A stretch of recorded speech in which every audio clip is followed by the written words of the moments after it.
श्रीगुरुभ्यो नमः। हरिः ॐ। गणानां त्वा गणपतिगुं हवामहे कविं कवीनामुपमस्रवस्तमम् ज्येष्ठराजं ब्रह्मणां ब्रह्मणस्पत आन शृण्वन्नोतिभिः सीदसादनम् प्रणो देवी सरस्वती वाजेभिर्वाजिनीवती धीनामवित्रियवतु गणेशाय नमः। सरस्वत्यै नमः। श्रीगुरुभ्यो नमः। हरिः ॐ नमो भगवते रुद्राय। ॐ नमस्ते रुद्रमन्यव उतोत इषवे नमः। नमस्ते अस्तु धन्वने बाहुभ्यामुदते नमः। यातगिषुः शिवतमा शिवं बभूवते धनुः। शिवा शरव्यायातवतया नो रुद्रमृडया। याते रुद्रशिवा तनूरघोरा पापकाशिनी। तया नस्तनुभाषन्तमया गिरिशन्ताभिजाकशीः। यामिषं गिरिशं तहस्ते बिभर्त्यत्तवे। शिवां गिरित्रतां कुरु माहि गुंसि पुरुषं जगत्। शिवेन वचसा त्वा गिरिशाच्छावदामसि। यथा नः सर्वमिज्जगदगट्मगुं सुमना असत्। अध्यवोचदधिवक्ता प्रथमो देव्योऽभिषक्। अहेगच्च सर्वान् जम्भयन् सर्वाश्च यातु धान्यः। असौ यत्ताम्रो अरुण उत बभ्रुत्तु मङ्गलः। ये चेमागं रुद्रा अभितो दिक्षु श्रितास्तकत्रशो वैशागं हेडगीमहे। असव्यो वसर्पति नीलग्रीवो विलोहितः। उतैनं गोपा अदृशन्नदृशन्नुतहार्यः। उतैनं विश्वा भूतानि सदृष्टो मृडयातिनः। नमो अस्तु नीलग्रीवाय सहस्राक्षाय मीडुषे। अधोगे अस्य सत्त्वानोऽहं तेभ्यो करन्नमः। प्रमुञ्जतन्वनत्वमुभयोरात्नियोर्ज्यां। याश्च ते हस्तगिषवप्पराता भगवो वपा। अवतत्यधनुस्त्वगं सहस्राक्षशतेषु धे। निशीर्य शल्याणामुखा शिवो न सुमना भव। विज्यं तनुःकपर्दिनो विशल्यो बाणवागम् उत। अनेशन्नत्येष वहाभुरस्य निशं गतिः। याते हेतिर्मीडुट्टमहत्ते बभूवते धनुः। तयात्मान् विच्युतस्त्वमयट्मया परिभुजा। नमस्ते अस्त्वायुधायानातताय धृष्णवे। उभाभ्यामुतते नमो बाहुभ्यां तव धन्वने। परिते धन्वनो खेतिरस्मान् वृणक्तु विश्वतः। अधोगगिषुधिः स्तवारे अस्मन्निधेहितम्। नमस्ते अस्तु भगवन् विश्वेश्वराय महादेवाय त्र्यम्बकाय त्रिपुरान्तकाय त्रिकाग्निकालाय कालाग्निरुद्राय नीलकण्ठाय मृत्युञ्जयाय सर्वेश्वराय सदाशिवाय श्रीमन्महादेवाय नमः। नमो हिरण्यबाहवे सेनान्ये दिशाञ्च पतगे नमो नमो वृक्षेभ्यो हरिकेशेभ्यः पशूनां पतगे नमो नमः सस्पिञ्चराय त्विषीमते पधीनां पतगे नमो नमो बब्लुषाय विव्याधिनेन्नानां पतगे नमो नमो हरिकेशायोपवीतिने पुष्टाणां पतगे नमो नमो भवस्य हेत्यै जगतां पतगे नमो नमो रुद्राय तताविने क्षेत्राणां पतगे नमो नमः सूताय हन्त्याय वनानां पतगे नमो नमो रोहिताय स्तपतगे वृक्षाणां पतगे नमो नमो मन्द्रिणे वाणिजाय कक्षाणां पतगे नमो नमो भुवन्तगे वारिवस्कृताय औषधीनां पतगे नमो नमः उच्चैर्घोषाय क्रन्दयते पत्तीनां पतगे नमो नमः कृष्णवीताय धावते सत्त्वनां पतगे नमः नमः सहमानाय निव्याधिन आव्याधिनीनां पतगे नमो नमः ककुभाय निषङ्गिणे स्तेनानां पतगे नमो नमो निषङ्गिणगिषुधिमते तस्कराणां पतगे नमो नमो वञ्जते परिवञ्जते स्थायूनां पतगे नमो नमो निचेरवे परिचरायारण्यानां पतगे नमो नमः त्रिकाविभ्यो जिगागुं सद्भ्यो मुष्णतां पतगे नमो नमो सिमद्भ्यो नक्तं चरद्भ्यः प्रकृन्तानां पतगे नमो नम उष्णीषिणे गिरिचराय कुलुञ्चानां पतगे नमो नम गिषुमद्भ्यो तन्वाविभ्यश्च वो नमो नम आतन्वानेभ्यः प्रतिदधानेभ्यश्च वो नमो नम आगच्छद्भ्यो विसृजद्भ्यश्च वो नमो नमोऽस्यद्भ्यो विद्यद्भ्यश्च वो नमो नम आसीनेभ्यः शयानेभ्यश्च वो नमो नमः स्वपद्भ्यो जाग्रद्भ्यश्च वो नमो नमः तिष्ठद्भ्यो दावद्भ्यश्च वो नमो नमः सभाभ्यः सभापतिभ्यश्च वो नमो नमो अश्वेभ्योऽश्वपतिभ्यश्च वो नमः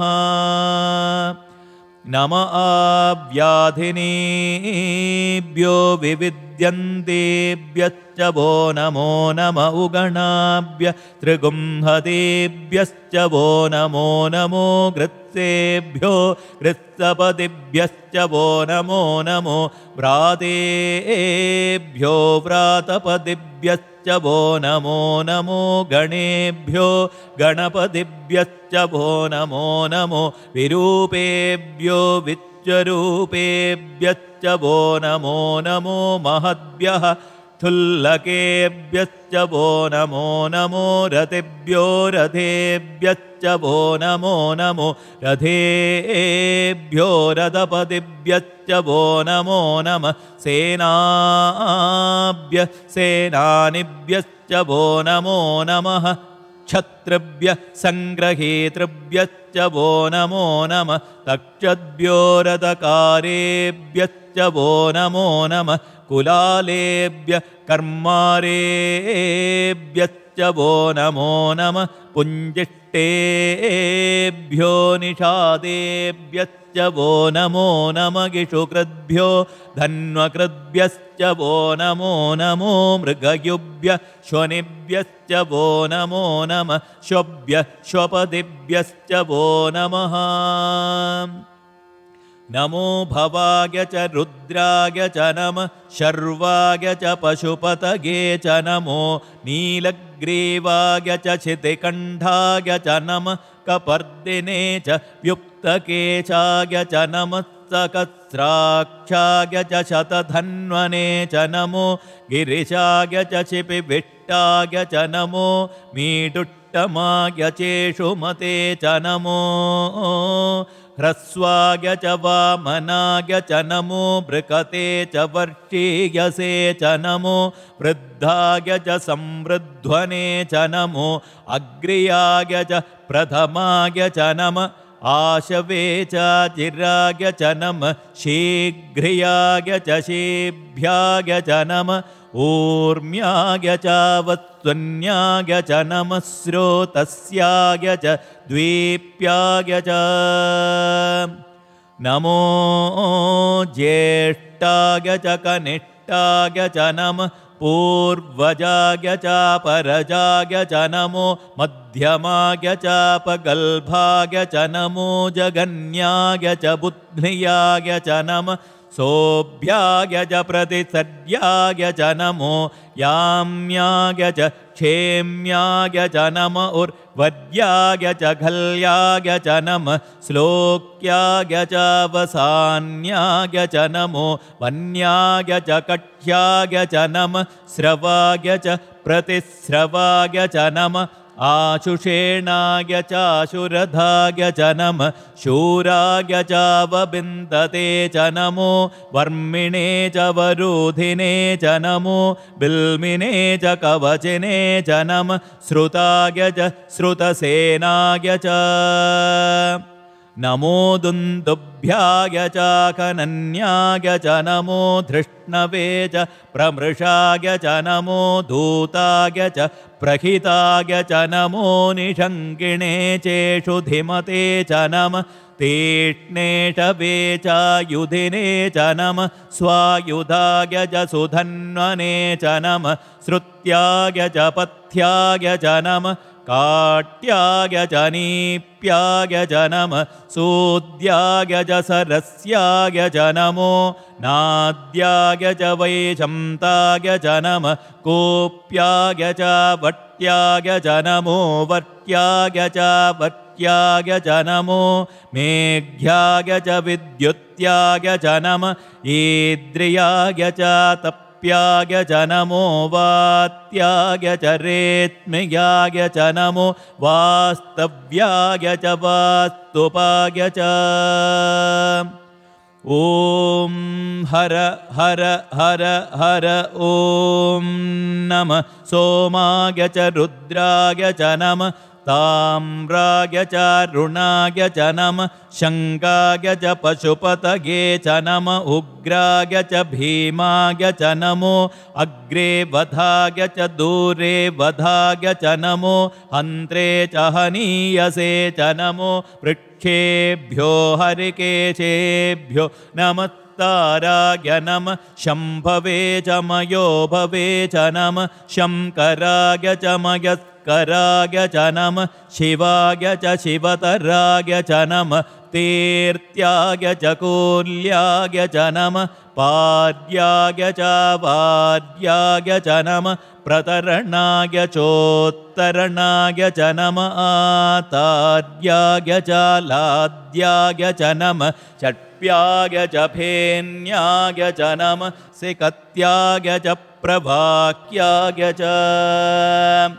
नमः गिरिण्याय च प्रपथ्याय च नमः किगुंशिलाय च क्षयणाय च नमः कपर्दिने च पुलस्तगे च नमो गोष्ट्याय च गृह्याय च नमः स्थल्प्याय च गेक्याय च नमः काट्याय च गह्वरेष्टाय च नमो हृदयाय च निवेट्प्याय च नमः पागुंथव्याय च रजस्याय च नमः चुट्याय च हरित्याय च नमो लोप्याय चोलप्याय च नमः ऊर्व्याय च सोर्म्याय च नमः पर्ण्याय च पर्णशद्याय च नमो पगुरमाणाय च विघ्नते च नमः खिदते च प्रखिदते च नमो वत् किरिकेभ्यो देवानागं हृदयेभ्यो नमो विक्षीणकेभ्यो नमो विचिन्वत्केभ्यो नमः आनिर्हतेभ्यो नमः आमीवत्केभ्यः द्रापे अन्धसस्पदे दरिद्रन्नीललोहिता येषां पुरुषाणां येषां पशूनां माभेर्मा रोमो येषां किञ्चनाममत् या ते रुद्रशिवा तनु शिवा विश्वाकभेषजी शिवा रुद्रस्य भेषजी तया नो मृडजीवसे इमागुं रुद्राय तवसे कपर्दिने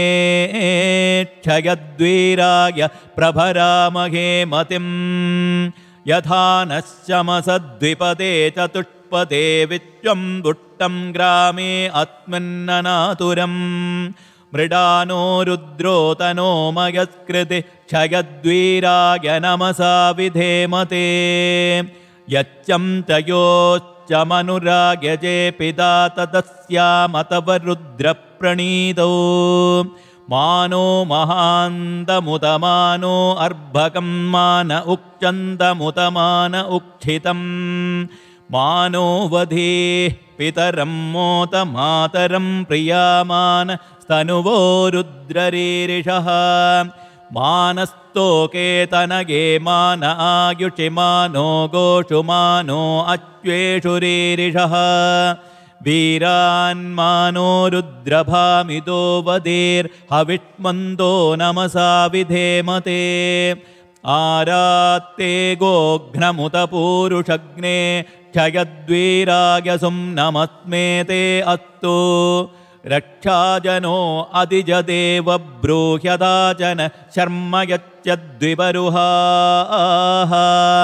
स्तुहि श्रुतं गर्तसदं युवानं मृगन्न भीममुपहतृमुग्रं मृडाजरिद्रे रुद्रस्तवानो अन्यन्ते आत्मन्निव पन्तुसेनाः परिणो रुद्रस्य हेतर्वृणक्तु परित्वेषस्य दुर्मतिरघायोः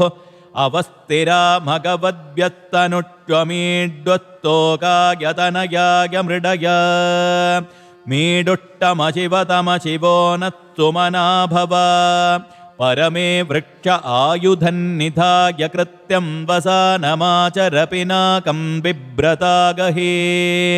विकिरितविलोहित नमस्ते अस्तु भगवः यास्ते सहस्रगुं हेतयोऽन्यमत्मन्निव पन्तुताः सकत्राणि सकत्रदा बाहुवोत्तव हेतयः तासामीशानो भगवः पराचीनामुखाकृते सहस्राणि सहस्रशो ये रुद्रा अधिभूम्या तेषागुं सकत्रयो जने वधन्वानि दन्मसे अस्मिन्महत्यर्णवेन्दरिष्ये भवा अधि नीलग्रीवा शितिकण्ठा शर्वा अतः क्षमाचराः नीलग्रीवा शितिकण्ठादिवगुं रुद्रा उपश्रिताः ये वृक्षेषु सत्पिञ्जरा नीलग्रीवा विलोहिताः ये भूतानामधिपतयो विशिखासक्कपर्दिनः ये अन्नेषु विविध्यन्ति पात्रेषु पिपदो जनान् ये पदां पदिरक्षय ऐलभृता यव्युधः ये तीर्थाणि प्रचरन्ति सृगावन्तो निषङ्गिणः य एतावन्तश्च भूयागुं धच्च दिशो रुद्रावितस्तिरे तेषागुं तकत्रयो जने वधन्वानि तन्मसे नमो रुद्रेभ्यो ये पृथिव्यां येऽन्तरिक्षे ये दिविगेशावन्नं वातो वरुषमिषव तेभ्यो दश प्राचीर्दश दक्षिणादश प्रतीचीर्दशोदीचीर्दशोर्ध्वा तेभ्यो नमः स्तेनो मृडयन्तु तेय दिट्मो यच्च नोद्वेष्टितं वोजं भे दधामि त्र्यम्बकं यजामहे सुगन्धिं पुष्टिवर्धनम् उर्वारुकमिव बन्धनान् मृत्योर्मुक्षीयमामृतात्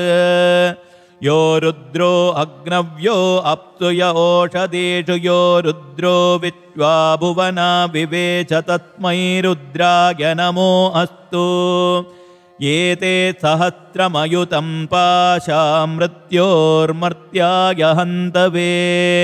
तान् यज्ञस्य मायया सर्वानवयजामहे मृत्यवे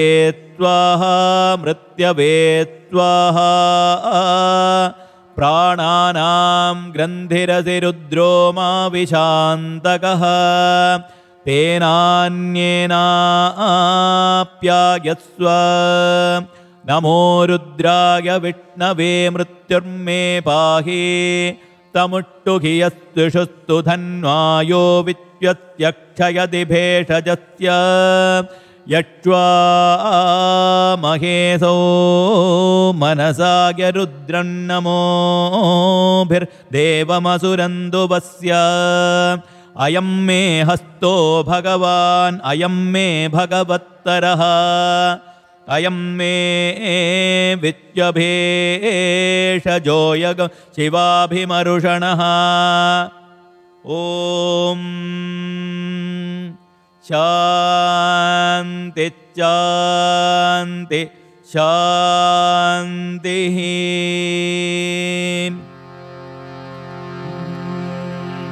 ॐ अग्ना विष्णो सजोषसेमा वर्धन्तु वाङ्गिरः द्युम्नैर्वाचेभिरागतम् वाजच्च मे प्रसवच्च मे प्रयतिच्च मे प्रसिद्धिश्च मे धीतिश्च मे क्रतुश्च मे स्वरच्च मे श्लोकच्च मे श्रावच्च मे श्रुतिश्च मे ज्योतिश्च मे सुवच्च मे प्राणश्च मे पानश्च मे व्यानश्च मे सुश्च मे चित्तं च म आधीतं च मे वाक् च मे मनश्च मे चक्षुश्च मे श्रोत्रं च मे दक्षश्च मे बलं च म ओजश्च मे सहश्च म आयुश्च मे जरा च म आत्मा च मे तनूश्च मे शर्म च मे वर्म च मेऽङ्गानि च मे स्थानि च मे परुगुंसि च मे शरीराणि च मे जैष्ठ्यं च महाधिपत्यं च मे मन्युश्च मे भामश्च मे मच्च मेऽम्भश्च मे जेमा च मे महिमा च मे वरिमा च मे प्रथिमा च मे वट्मा च मे द्राखुया च मे वृद्धं च मे वृद्धिश्च मे सत्यं च मे श्रद्धा च मे जगच्च मे धनं च मे वचच्च मे त्विषिच्च मे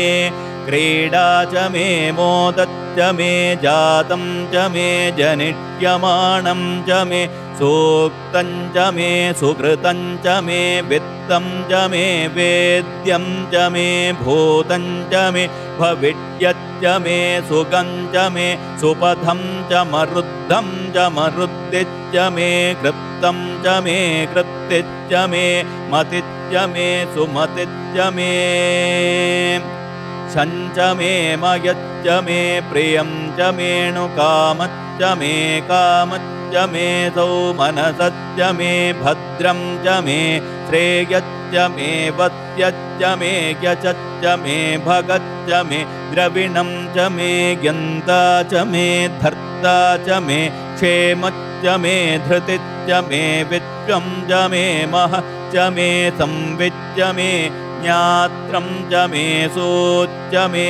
प्रसूच्च मे क्षीरं च मे लयच्च मरुतं च मे मृतं च मे यक्ष्मं च मे नामयच्च मे जीवातुच्च मे दीर्घायुत्मं च मे नमित्रं च मे भयं च मे सुखं च मे शयनं च मे सोषा च मे सुदिनं च मे ऊक् च मे सोनृता च मे पयच्च रसश्च मे रसश्च मे घृतञ्च मे मधुच मे सग्दिश्च मे सपेदिश्च मे कृषिश्च मे वृष्टिश्च मे जैत्रं च म औद्भिद्यं च मे रगिश्च मे रागश्च मे पुष्टं च मे पुष्टिश्च मे विभुज मे प्रभुज मे बहुज मे भूयश्च मे पूर्णं च मे पूर्णतरं च मे क्षितिश्च मे कूयवाक्च मेऽन्नं च मे क्षुक्च मे व्रीकयच्च मे यवाच्च मे माशाच्च मे तिलाच्च मे मुद्गाच्च मे खल्वाच्च मे गोधूमाच्च मे मसुराच्च मे प्रियङ्गवच्च मेणवच्च मे श्यामाकाश्च मे नीवाराश्च मे अस्मा च मे मृत्तिका च मे गिरयच्च मे पर्वताच्च मे सिकताच्च मे वनस्पतयश्च मे हिरण्यं च मे यश्च मे सीसं च मे त्रपुश्च मे श्यामं च मे लोहं च म अग्निश्च म आपश्च मे विरुधश्च म ओषधयश्च मे कृट्टपत्यं च मे कृट्टपत्यं च मे ग्राम्याश्च मे पशव आरण्याच्च यज्ञेन कल्पन्ताम् वित्तं च मे वित्तिश्च मे भूतं च मे भूतिश्च मे वसु च मे वसतिश्च मे कर्म च मे शक्तिश्च म अर्थश्च म गेमश्च म गितिश्च मे गतिश्च मे अग्निश्च मगिन्द्रश्च मे सोमश्च मगिन्द्रश्च मे सविता च मगिन्द्रश्च मे सरस्वती च मगिन्द्रश्च मे पूषा च मगिन्द्रश्च मे बृहस्पतिश्च मगिन्द्रश्च मे मित्रश्च मगिन्द्रश्च मे वरुणश्च मगिन्द्रश्च मे त्वष्टा च मगिन्द्रश्च मे धाता च मगिन्द्रश्च मे विष्णुश्च मगिन्द्रश्च मे शिनौ च मगिन्द्रश्च मे मरुतश्च मगिन्द्रश्च मे विश्वे च मे देवागिन्द्रश्च मे पृथिवी च मगिन्द्रश्च मेऽन्तरिक्षं च मगिन्द्रश्च मे यौश्च मगिन्द्रश्च मे दिशश्च मगिन्द्रश्च मे मूर्धा च मगिन्द्रश्च मे प्रजापतिश्च मगिन्द्रश्च मे अगुंसुश्च मे रश्मिश्च मे धाभ्यश्च मेऽधिपतिश्च म उपागुंसुश्च मेऽन्तर्यामश्च म ऐन्द्रवायवश्च मे मैत्रावरुणश्च म आश्विनश्च मे प्रतिप्रस्थानश्च मे शुक्रश्च मे मन्धी च म आग्रयणश्च मे वैश्वदेवश्च मे ध्रुवश्च मे वैश्वानरश्च म ऋतुग्रहाश्च मे ग्राह्याश्च म ऐन्द्राग्नश्च मे वैश्वदेवश्च मे मरुत्वतीयाश्च मे माघेन्द्रश्च म आदित्यश्च मे सावित्रश्च मे सारस्वतश्च मे पौष्णश्च मे वात्नीवतश्च मे हार्योजनश्च मे इत्मश्च मे बर्हिश्च मे वेदिश्च मे धिष्णियाश्च मे सृजश्च मे चमसाश्च मे ग्रावाणश्च मे स्वरवश्च म उपरवाच्च मे धिषवणे च मे द्रोणकलशश्च मे वायव्यानि च मे भूतभृच्च म आधपनीयश्च म आग्नेर्दं च मे हविर्दानं च मे गृहाश्च मे सदश्च मे प्रोडाशाच्च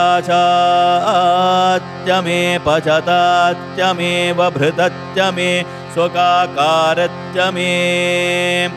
अग्निश्च मे घर्मश्च मे अर्कश्च मे सूर्यश्च मे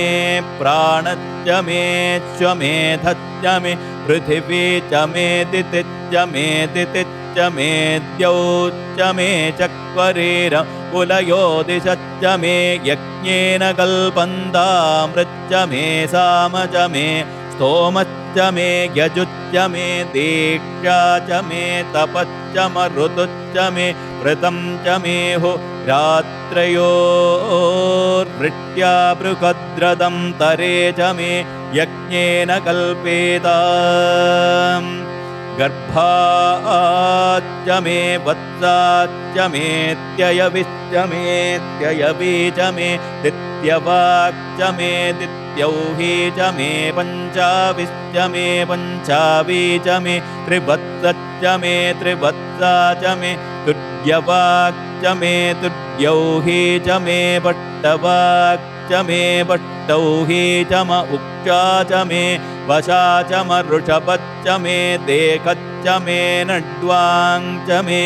धेनुच्च म आयुर्यज्ञेन कल्पताम् प्राणो यज्ञेन कल्पताम् अपानो यज्ञेन कल्पताम् व्यानो यज्ञेन कल्पताम् चक्षुर्यज्ञेन कल्पतागश्रोत्रं यज्ञेन कल्पताम् मनो यज्ञेन कल्पताम् वाक् यज्ञेन कल्पताम् आत्मा यज्ञेन कल्पताम् यज्ञो यज्ञेन कल्पताम् एका च मे तित्रच्च मे पञ्च च मे सप्त च मे नव च म एकादश च मे त्रयोदश च मे पञ्चदश च मे सप्तदश च मे नवदश च म एकविंशतिश्च मे त्रयोविंशतिश्च मे पञ्चविंशतिश्च मे सप्तविंशतिश्च मे नवविंशतिश्च म एकत्रिंशच्च मे त्रयत्रिंशच्च मे चतस्रच्च मे अष्टौ च मे द्वादश च मे षोडश च मे विंशतिश्च मे चतुर्विंशतिश्च मे अष्टाविंशतिश्च मे द्वात्रिंशच्च मे षट्त्रिंशच्च मे चत्वारिंशच्च मे चत्वारिंशच्च मे अष्टाचत्वारिंशच्च मे वाजच्च प्रसवच्चाभिजच्च क्रतुश्च सुवच्च मूर्धा च व्यत्नियस्यान्त्यायनश्चान्त्यच्च भौवनश्च भुवनश्चाधिपतिश्च इडादेवहुर्मनुर्यज्ञनी बृहस्पतिरुद्धा मदानि च गुंशिष विश्वे देवासूक्तवाच पृथिवीमातिर्मामाहि गुंसेर्मधुमदिष्ये मधुजनिष्ये मधुवक्ष्यामि मधुवदिष्यामि मधुमदें देवेभ्यो वाचमुद्यासगं शुश्रूषेण्या मनुष्येभ्यत्तं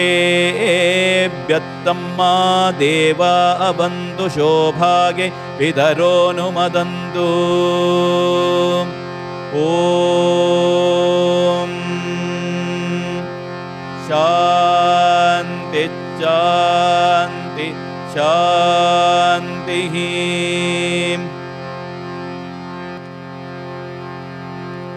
ॐ तच्छयोरावृणीमहे गातुं यज्ञाय गातुं यज्ञपतये दैवी स्वस्तिरस्तु नः स्वस्तिर्मानुषेभ्यः ऊर्ध्वं जिगातु भेषजं शन्नो अस्तु द्विपदे शं चतुष्पदे ॐ शान्ति शान्ति शान्तिः सहस्रशीरुषा पुरुषः सहस्राक्षसहस्रपात् स भूमिं विच्यतो वृत्वा अत्यतिष्ठद्दशाङ्गुलं पुरुष एवेदगं सर्वम् यद्भूतं यच्च भव्यम् उतामृतत्वस्येशानः यदन्नेनातिरोहते एतावानस्य महिमा अतोऽज्यायागुश्च पूरुषः पादोऽस्य विश्वाभूतानि त्रिपादस्यामृतं दिवि त्रिपादोर्ध्व उतैर्पुरुषः पादोऽस्येहा भवात् पुनः ततो विश्वं व्यक्रामत् शासनानशने अभि तस्मात् विराट जायत विराजो अधिपूरुषः स जातो अत्यरिच्यत पश्चाद्भूमिमथो पुरः यत्पुरुषेण हविषा देवा यज्ञमतन्वत वसन्तो अत्यासीदाज्यम् ग्रीष्मयित्मच्छरद्धविः सप्तात्यासन् परिधयः त्रिसप्तसमिदकृताः देवा यज्ञं तन्वानाः अपध्रन् पुरुषं पशुं तं यज्ञं बर्हिषि प्रोक्षन् पुरुषं जातमग्रतः तेन देवा अयजन्त साध्या ऋषयज्ञये तस्माद्यज्ञाः सर्वहुतः संभृतं वृषदाज्यं पशुगस्तागश्चक्रे वायव्यान् आरण्यान् ग्राम्याश्चगे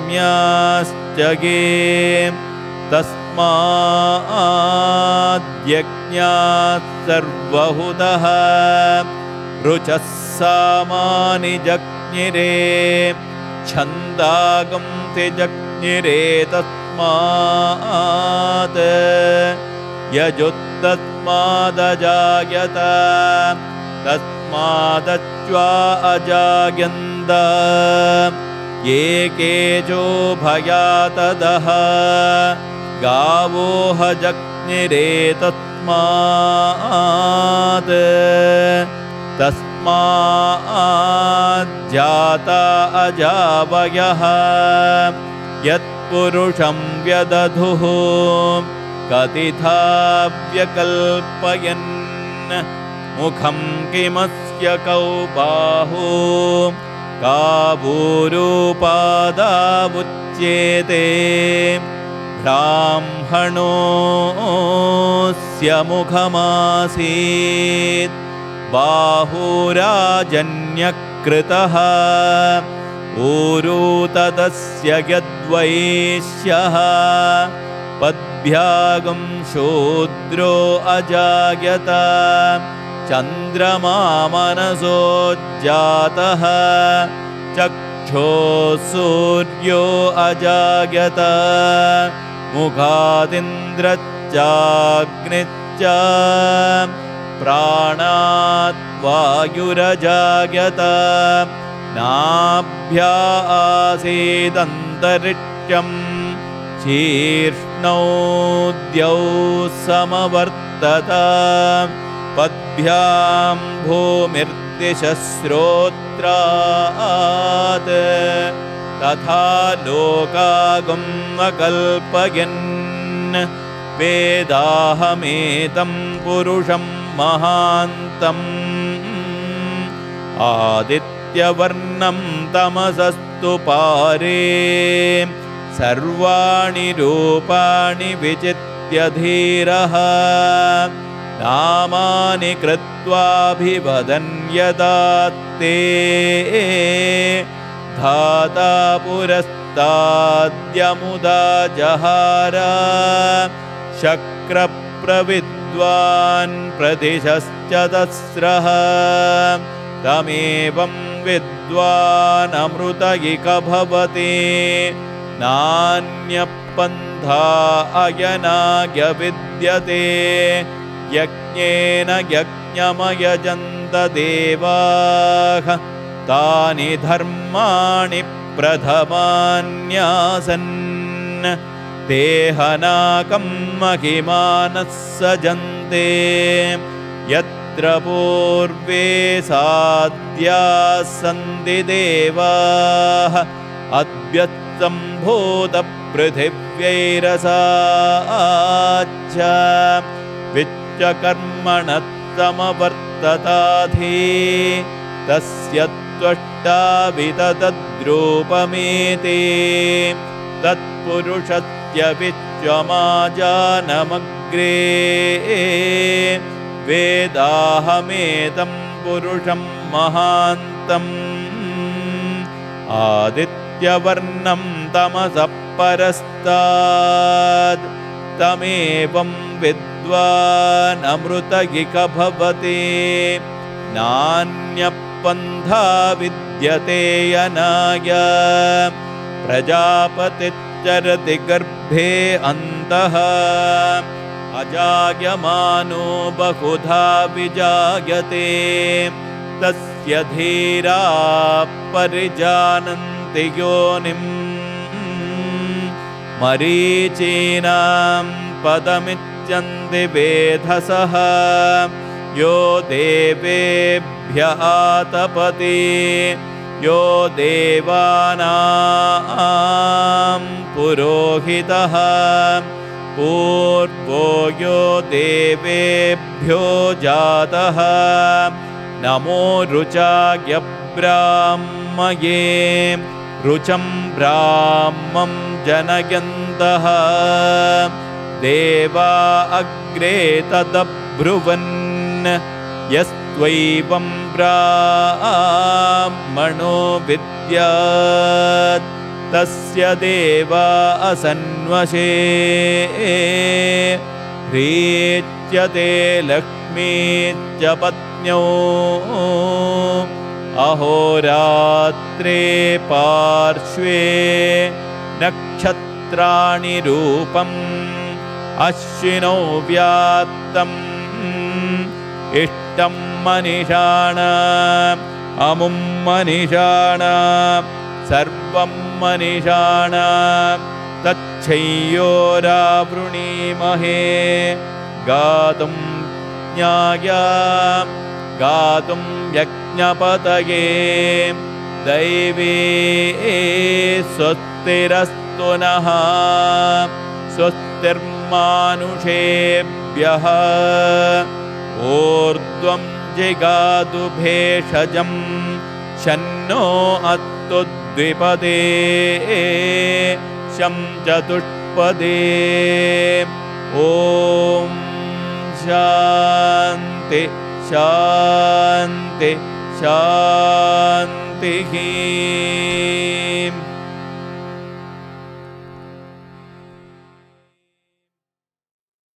स्वस्ति प्रजाभ्यः परिपालयन्ताम्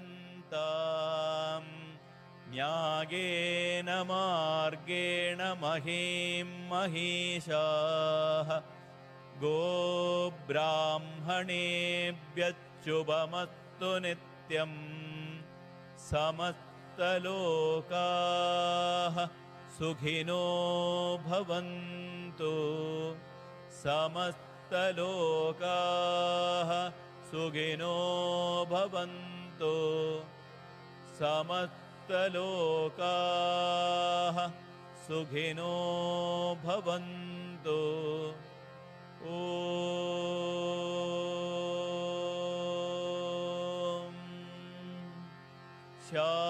शान्ति शान्ति शान्तिः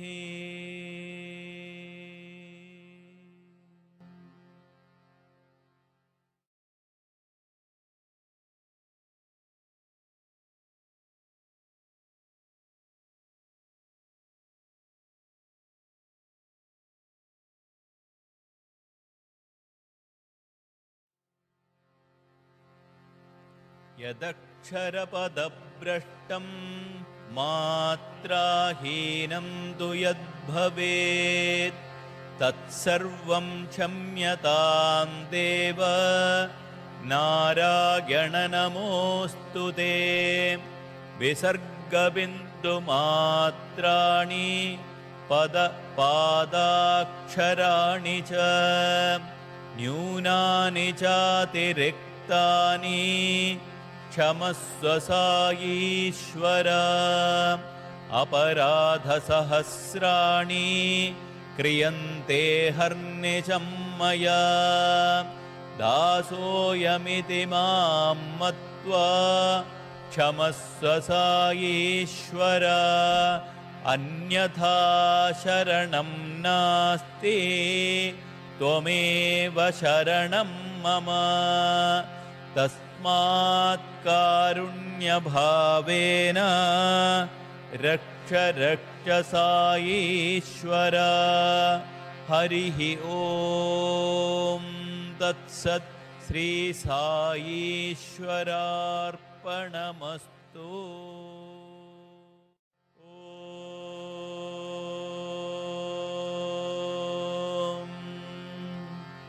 शान्ति शान्ति शान्तिः।